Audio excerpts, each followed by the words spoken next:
উফ, কি যে গরম লাগছে। গরমে আমার মাথার ঘিলুই সিদ্ধ হয়ে যাচ্ছে। এত গরম কি আর সহ্য করা যায়? গাছের একটা পাতাও নেই। আমি যে একটু বিশ্রাম করব সে উপায়ও দেখছি না। না না না না, আমাকে বন ত্যাগ করে দেখছি অন্য বনে যেতে হবে। আমার গরম থেকে মুক্তি চাই, মুক্তি।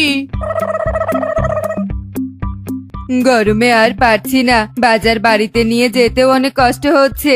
ইস, আমার যদি একটা কাজের লোক থাকতো, আজ কষ্ট করে বাজার নিয়ে যেতে হতো না।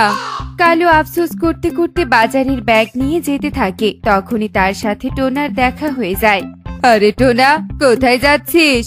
কালু দাদা, আর বলো না, বাড়িতে একটাও বাজার নেই, তাই টুনি আমাকে বাজার আনতে পাঠিয়ে দিল। কিন্তু তোমাকে এত ক্লান্ত লাগছে কেন? আর বলিস না টোনা, গরমে আমার অবস্থা খুব খারাপ হয়ে গেছে। মনে হচ্ছে এক্ষুনি আমি জ্ঞান হারিয়ে পড়ে যাব।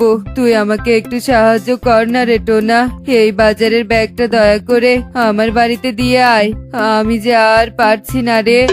কালু দাদা, তুমি কোনো চিন্তা করো না, আমি এক্ষুনি এই বাজার তোমার বাড়িতে পৌঁছে দিয়ে আসছি।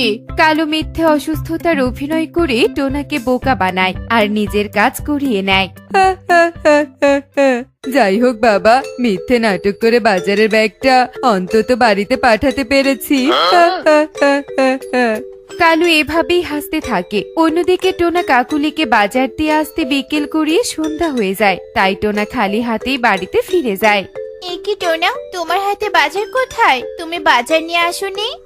মানে টুনি, আসলে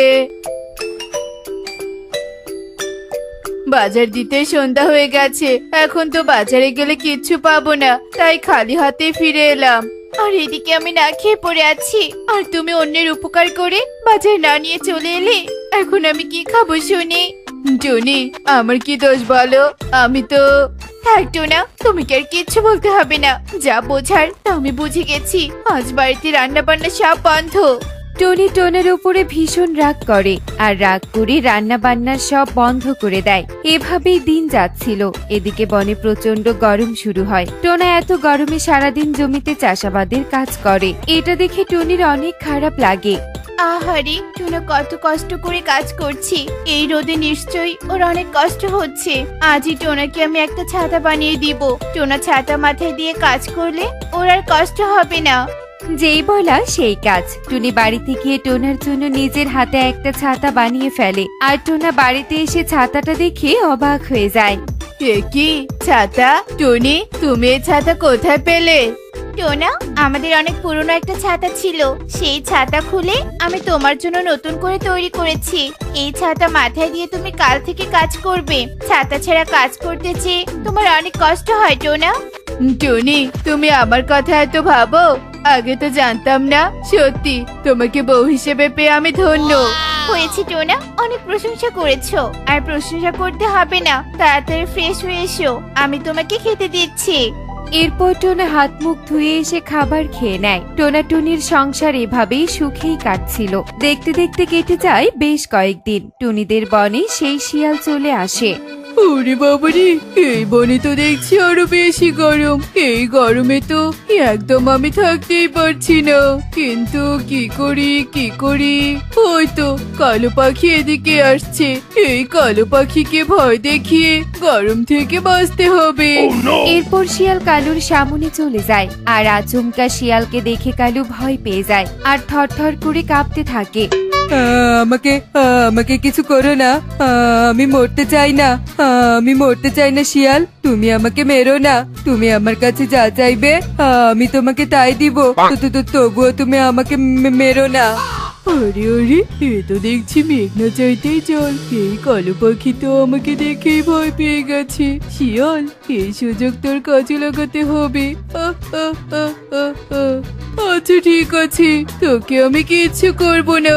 তবে আমি তোকে যা বলবো তাই কিন্তু করতে হবে। ঠিক আছে শিয়াল, নিজের জীবন বাঁচাতে আমি সব করতে রাজি আছি। বলো আমাকে কি করতে হবে? আমার খুব গরম লাগছে, তাড়াতাড়ি আমাকে বাতাস কর, নইলে কিন্তু। না না শিয়াল, এক্ষুনি আমি গাছের পাতা এনে তোমাকে বাতাস করছি, তুমি এখানে অপেক্ষা করো। এরপর কালু গাছের পাতা এনে শিয়ালকে বাতাস করতে থাকে আর শিয়াল আরামে বাতাসকে উপভোগ করতে থাকে। এভাবেই কেটে যায় বেশ কিছুক্ষণ। শিয়াল, বাতাস করতে করতে আমার হাত ব্যথা হয়ে গেছে, এখন তো আমাকে ছেড়ে দাও। কি, তোকে ছেড়ে দিব মানে? তুই যে এখনো বেঁচে আছিস, এটাই তোর ভাগ্য। কথা না বলে আমাকে বাতাস কর বলছি। কালু কোনো উপায় না পেয়ে শিয়ালকে বাতাস করতেই থাকে। এভাবেই কালু আরো কিছুক্ষণ বাতাস করে। তারপর শিয়াল দেখতে পায় টোনা ছাতা মাথায় দিয়ে সেদিক দিয়েই যাচ্ছে। আরে, ওই টোনা পাখি আবার ওটা কি মাথায় দিয়ে যাচ্ছে? এরকম জিনিস তো আগে কখনো দেখিনি। এই সুযোগ টোনাকে ফাঁসিয়ে দিয়ে আমি এখান থেকে পালিয়ে যাব। শিয়াল, টোনা ছাতা মাথায় দিয়ে যাচ্ছে। এই ছাতা মাথার উপরে থাকলে রোদ বৃষ্টি কিছুই তোমাকে ছুতে পারবে না। তুমি বরং ওই টোনার কাছে যাও আর ছাতাটা ছিনিয়ে নিয়ে এসো। ওরে কলু, তুই থাকতে আমি যাব কেন? ওই টোনার কাছে ছাতাটা ছিনিয়ে নিয়ে আয়। আজ থেকে আমি যেখানে যাব তুই আমার মাথার ওপর ছাতা ধরে থাকবি, বুঝেছিস? যা বলছি, এক্ষুনি টোনার ছাতা নিয়ে আয়। শিয়ালের কথা শুনে কালুর মুখটা মলিন হয়ে যায় আর টোনার কাছে চলে যায় ছাতা আনতে। এ কি কালু দাদা, তুমি এভাবে কাঁদছো কেন? টোনা, রোদে থাকতে থাকতে আমার মাথার সমস্যা হয়ে গেছে। এখন যদি এই রোদে হেঁটে যাই তাহলে বুঝি আমি মরেই যাব। তোর ছাতাটা আমাকে একটু ধার দে না রে, কাল সকালেই দিয়ে দিব। কালু দাদা, এত কিছু বলতে হবে না। আমার কাছে ছাতা চেয়েছো আর আমি দিব না, তা কি করে হয়? এই নাও ছাতা, তুমি ছাতা নিয়ে বাড়িতে যাও। টোনা ছিল সহজ সরল পাখি, তাই কালুর প্রত্যেকবার মিথ্যে বানিয়ে বানিয়ে বলা কথা টোনা বিশ্বাস করে নেয় আর কালুকে সাহায্য করে। টোনা ছাতা ছাড়া বাড়িতে ফিরলে টুনি ভীষণ রেগে যায়। এ কি টোনা, তোমাকে এত কষ্ট করে আমি ছাতা বানিয়ে দিয়েছি, আর তুমি ছাতা কোথায় রেখে এসেছো শুনি? তোমার হাতে ছাতা কোথায়? এরপর টোনা কালুর সব কথা খুলে বলে। টনি, বিপদে কেউ পড়লে তাকে তো সাহায্য করা উচিত, তাই না? চুপ করো টোনা, তোমার এসব সহজ সরল কথা আমাকে শোনাতে এসো না। ওই কালু কেন প্রত্যেকবার বিপদে পড়বে বলো তো? কালুদের আমার খুব ভালো করে চেনা আছে। কাল যদি ওই ছাতা তুমি বাড়িতে না নিয়ে আসো তবে তোমার কপালে দুঃখ আছে। টনি টোনার সাথে অনেক রাগারাগি করে। বেচারা সহজ সরল টোনা টুনির ব্যবহারে ভীষণ কষ্ট পায়। তাই পরের দিন সকাল হতেই টোনা কালুর বাড়িতে যায় ছাতা নিতে। কে কি টোনা, তুই আমার বাড়িতে? কিছু হয়েছে নাকি? কালু দাদা, তুমি যে আমার কাল ছাতা নিয়েছিলে আমাকে দিয়ে দাও, না হলে টুনি আমাকে অনেক বকবে। আমি ছাতা নিয়েছি মানে? তোর কি মাথা ঠিক আছে টোনা? আমি তো দুদিন থেকে বাহিরেই যাই না, তোর ছাতা নিব কি করে? আর দেখ, এরকম উল্টাপাল্টা কথা বলতে আসলে কিন্তু তোর খবর খারাপ আছে, এই বলে দিলাম। কালু অস্বীকার করে টোনাকে তাড়িয়ে দেয় আর টোনা মন খারাপ করে টুনিকে গিয়ে সব কথা খুলে বলে। দেখেছো টোনা, ওই কালু কত খারাপ। আমি জানতাম এরকম কিছু একটাই